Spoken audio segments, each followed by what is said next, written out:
Well, well, well, what do we have here? Let me tell you. This is mine, or at least half my, 1990 325i. 127,000 miles, 5-speed manual, sedan, bronzite beige over natural beige leather interior, and it's very nice. It's very cool. It's got a little bit of story to it, and it's for sale.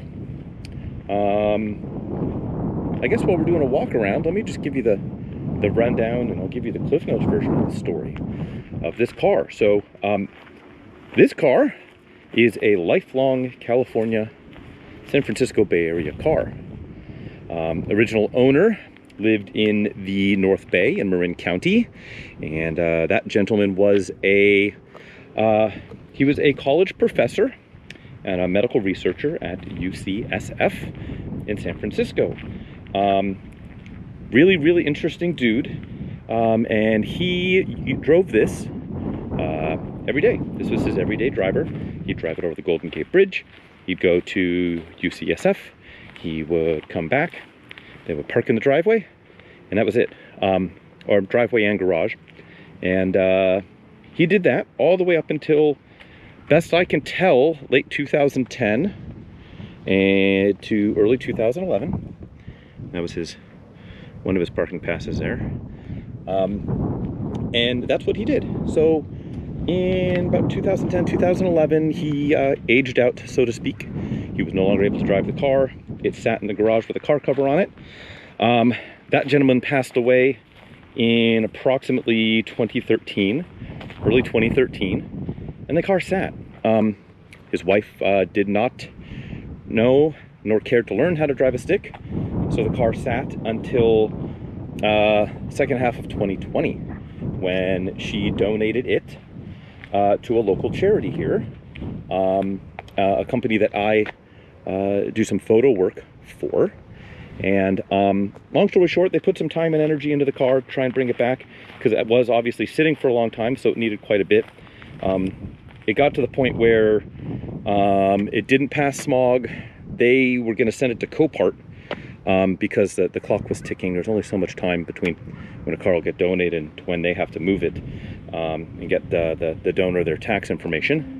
And well, I saw it, I fell in love with it. I love the story of it. I think it's very, very cool.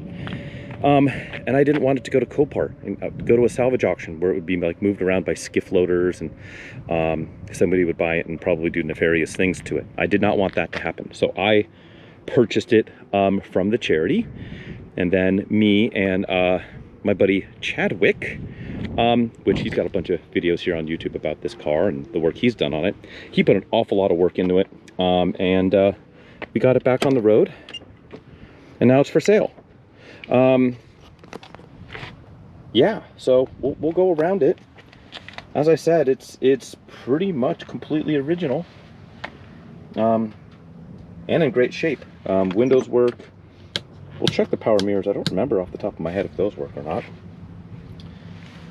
These floor mats are not original. I ordered these in. The original carpet's in good shape and wanted to keep them that way.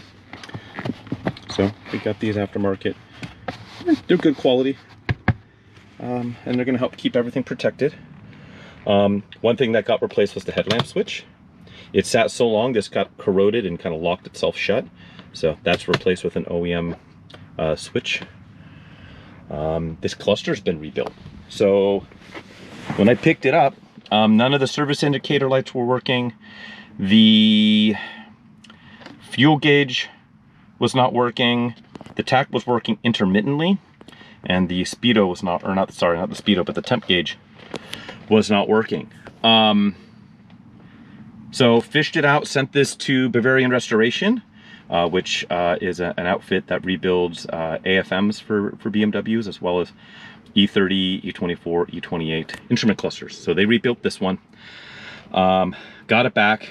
Everything was working again except for the service indicator boards, lights, and one other thing was not working. Oh, the miles per gallon gauge was not working. The batteries that were in the service indicator board that they went ahead and replaced, or that they completely rebuilt. Turns out it was, when they leaked, they messed up that board a little bit too much. There was no bringing it back. So they rebuilt the cluster. We got it. When we got it back, ended up swapping out that SI board for one built by Programma, who also rebuilds boards. They had one in stock versus Bavarian Restoration was going to take another 6 weeks if I found them a good core to rebuild it, and I didn't want to wait another 6 weeks. So I got the one from Programma. So the cluster rebuilt by Bavarian Restoration.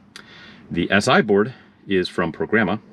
And now it all works as intended. Yeah, so good stuff there. The stereo, you can see he's a little bit loose. He'll wiggle around while we move. And that's kind of by design. So it's in there just now. It will, if we turn it over, it powers up. No noise. That's because it's not wired in all the way. When I got this car, I had this goofball, like late 90s aftermarket CD player. Like I'm gonna not listen to beeping. It was like a Pioneer or something, and it didn't work, and it was silver and super ugly.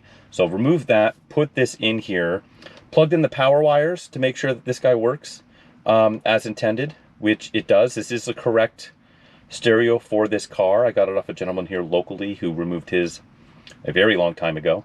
And so it works, it powers on and everything, but all the speakers and everything aren't quite wired up. I didn't have an opportunity to kind of bust out a wiring diagram and go through everything and figure out what goes where, because it did have that aftermarket unit in there. It's not a complete rat nest in there. It's pretty easy to get through, and it shouldn't be that big of an undertaking. I don't really listen to the radio too much anyways. And if I want to listen to something, I usually just bring a Bluetooth speaker, because then I can, you know, not listen to the radio or cassettes. But this is the correct one. It does work. It does power on. It does all the things. And these are really not easy to find. So I was really happy that I was actually, it took a lot of work to track down a correct stereo for that. We have, let me just go ahead and start the car.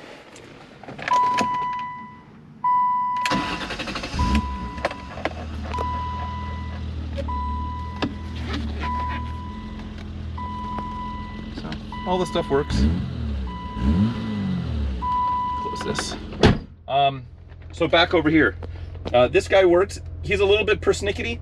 Sometimes if you push things, it'll work. Sometimes well, it's not. It's hot today. I don't think it's truly 108 degrees outside.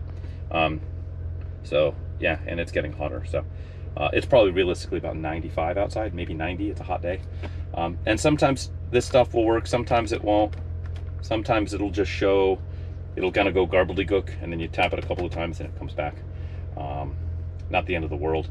Fan, all this stuff works, all speeds work. AC does not work. You hear the fan click on for the AC system, but the compressor never kicks on. I assume, you know, this thing sat from roughly 2011-ish until, well, this year, so it sat for about a decade, which is why Chadwick and myself, we put a lot of work into this car. Timing belt, water pump, all the hoses, drive belts, gaskets, lots of stuff. So to get it so that it's a good daily driver. I assume from the same reason we needed to do all that stuff, that it lost all of its Freon just from sitting. So there's probably a dry seal in the system somewhere.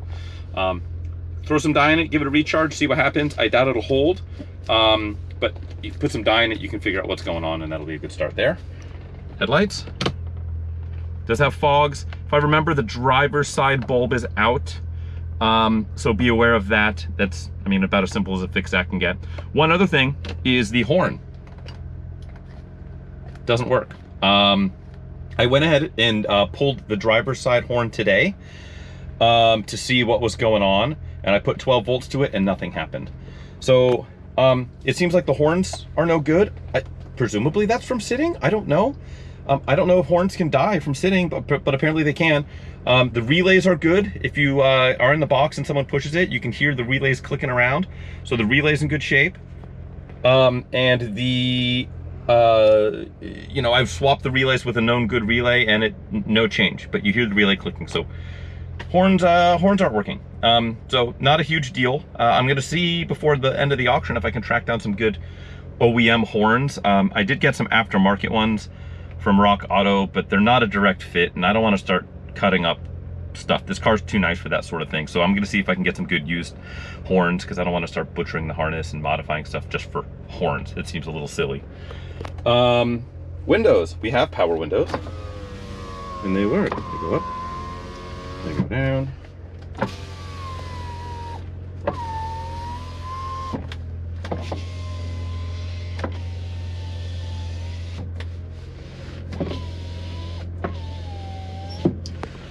Sunroof. I fiddled with it once. It kind of started to go, but hung up. And I didn't want to mess with it anymore. I got it to close and I left it there. I don't use sunroofs. I don't care for sunroofs. And so this one, yeah, it is what it is. I would not mess with it. Yeah, simple as that. Check panel. Check panel works. All of that stuff. No warning lights there. When I got it, there was a brake light out, a brake bulb out, so we changed that out, and I think that was it. And I needed washer fluid, so those are taken care of. SRS light blinking. This is something I'm going to try and resolve tomorrow. I have a friend with a big boy scanner with the 20-pin adapter for this older system, and I'm hoping that will clear. The reason that is on is because this guy was removed, and we started it to check all the gauges and everything before we put the steering wheel back on. So because of that, because the steering wheel came off and this bag was unplugged, now we have that. Everything should work. That the SRS light was not on prior to removal of the steering wheel to swap out the cluster. So I'm hoping to have that resolved here prior to sale as well. Let's pop the hood and let's look around at the rest of the interior. All of this stuff here is intact. Shifter's good, a little bit of wear, not that big a deal. This guy had a crack in it when I got it. Swapped this one out. I still have the old one if anyone cares. The seats are in nice shape. I mean, they really are. There's a little bit of bolster wear on this driver's seat. When I get out, I'll show you. Dash is in great shape. That all looks wonderful.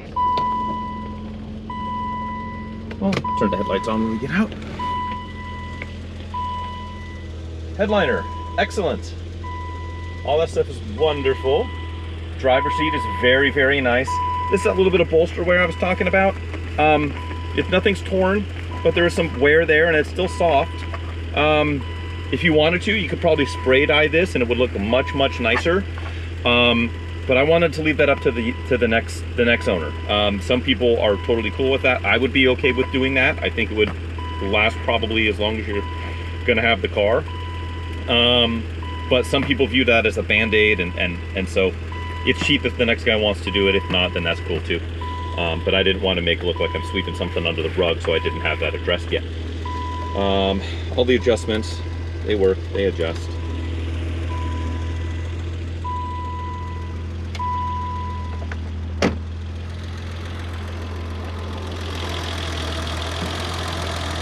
Here we are. Whole bunch of new parts. This guy's new. Throttle position sensor, which is under here, is new. All these hoses are new. Drive belt's new. Timing belt, water pump, thermostat are new. Tune-up parts, so cap, rotor, plug wires, all that stuff is new. There's a sticker for the timing belt. It's a nice Continental kit. Don't cheap out on your timing belt components, friends. Valve cover. Valve cover was removed, cleaned, painted, put back on. New gasket. Same with the cam gaskets on the front. Those are little lobe guys. Those are replaced and new.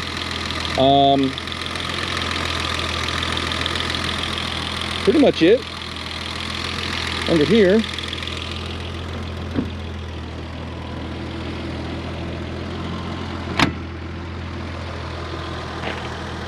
that fog light's out. When we did get the car, there was a pretty good bump right here on the valance. It was dented, so it's been repaired. It's not completely 100% perfect, but it looks 100 times better than what it was. This little grill piece was missing, that guy's been replaced. And then same with this guy was missing, this vent here, this duct. So that was replaced, and then same with this lower valance here was also replaced. All those things I believe came from FCP Euro. I don't remember off the top of my head. I'll have to go back and look.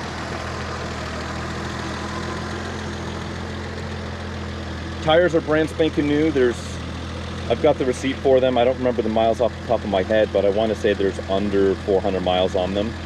Alignment was done at the same time. So the paint on this car is very nice. Best I can tell, this one fender has been painted. The color match on it is very good. Sometimes if you get it in very specific lighting, you can kind of make out that it was painted. The way I know it was painted is if you look down here, you can see there's a little bit of a hard line under here where it's kind of dying back a little. The only other spots that I know that this vehicle has had paint work, and I believe the rest of it is original, is there's one little spot here on the deck lid, which if you catch it in the right light, you can see right here. Somebody did a little spot paint. I don't know if it was, and then cleared over it. It's really hard to tell right now in this lighting, but sometimes in the right light, you can kind of see it. Right there, you can kind of tell. And I'm being really picky here, so you know, that's kind of my job.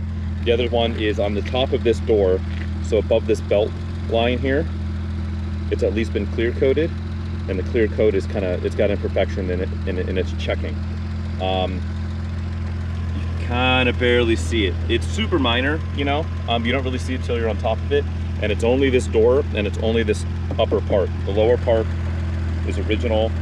So maybe there was a key scratch in here. I mean, this is not full of Bondo or anything. It is the original door, still has the original VIN on it. So, you know, again, I'm being picky here. Other than that, best I can tell, this is original paint. You know, and it's held up quite well. The whole clear coat issue on this one, my understanding, it's super common on this color, on these. And the fact that it's only on that one door is kind of a blessing. Usually it's much worse than that. As far as dents and dings, there's a little bit here on the edge of this fender. You see there's here, and there's a little soft one right here with a little crack in the paint. Couple little scuffs here and there. That's kind of it. I mean, it's not perfect. You know, there are some imperfections. I did have a full high-end paint correction done on this car. If you got it in the right light, you can kind of see it sat with a car cover over it for a long time. There was almost a pattern in the clear from where it was sitting on the car for so long, because this car, again, did sit for a decade. Little crease here, right on the body line, on the quarter. That's pretty much it. I think there's a spot in one of these rockers here where there's a little crease, little ding there. But all told, really pretty car, really straight car, really original car, really cool car. Let's look around the back seats. I think it was, yeah, if you look right there, there's a little soft dent in the rocker. You'll probably get a PDR guy to blue pull that, but unless you're on your hands and knees, you're never going to see it, so I wouldn't worry about it. And I haven't worried about it.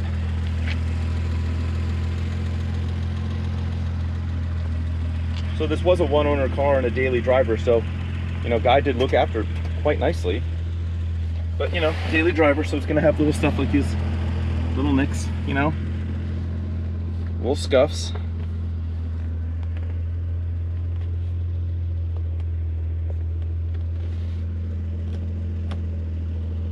Good works. And this guy's temperamental.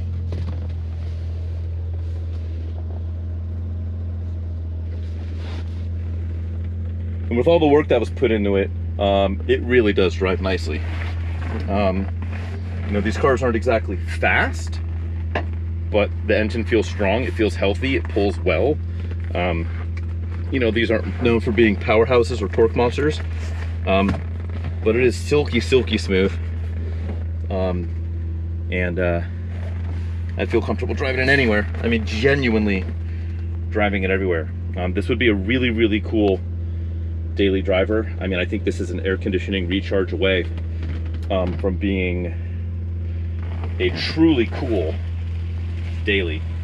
Or if you live somewhere where it doesn't get terribly hot, you'll be okay. Oops. Just closing it on the seatbelt here.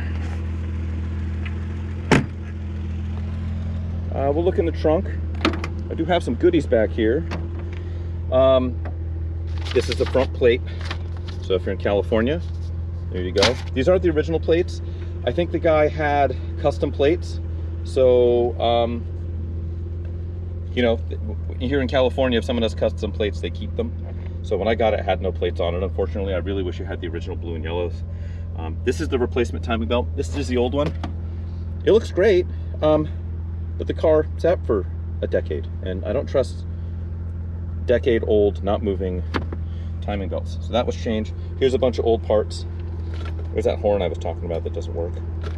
This is a front license plate bracket. So if you're in a state that requires you to have a front plate, hang on to that. There's a lot of other parts. The old drive belts, some of the old tune-up stuff. That's the old headlamp switch. I hung on to all of this stuff. The next guy might just throw it all in the garbage, but again, trying to think of the next guy. So that's all there. Does have most of the toolkit. It's missing the 19 and 17 wrench. There's a little L-shaped kind of brackety thing that is missing, and then there's one little guy that goes there. But it's mostly complete, which is cool. Usually these are pirated, and I've been looking heavily through pick and pulls to see if I can find one, or even here locally if I can find some. They're either all completely rusted out, or they're gone. What's this? Am I leaving garbage in here? No, let me cover up my address. But that was for the Programa replacement service indicator board. These were replaced. The old ones were faded out. These are new OEM replacements, so they make it look really nice. Just a genuinely cool car. It's absolutely the college professor spec from the 90s. It's kind of got that spirit about it, but it drives excellently. I think the next guy's going to be super, super happy with it. I'm sad to see it go. But let's go ahead and take it out for a drive. We'll drive it down this windy road over there, and we'll see what there is to see. So, all right, let's go.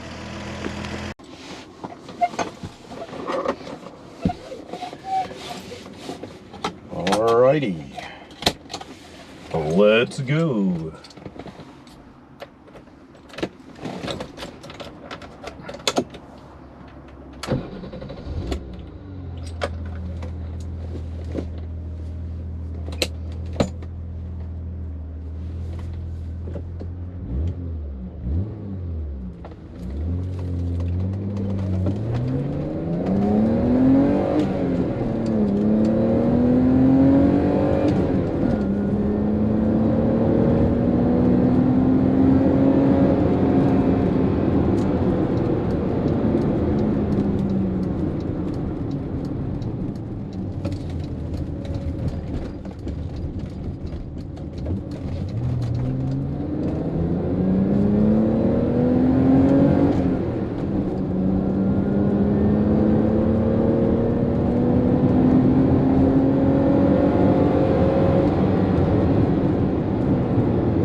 Okay.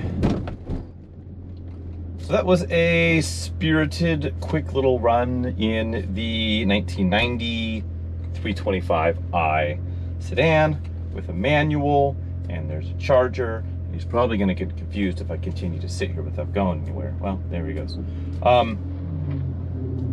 Yeah, if you are just seeing the video and you're not seeing the actual auction, follow along with the auction. Find the link in the description below. It is going to be on Bring a Trailer. And it's a really cool car. I'm actually genuinely gonna very much miss this car. I would love to keep it, but I can't. And so I'm really excited for its new home. It's got a cool bit of history. It's kind of spec'd out how you would want one. It's almost completely original. And unmolested. It's a fantastic driver, daily or otherwise. So thanks for watching. Follow along, bit often, bit early. And yeah, thanks guys.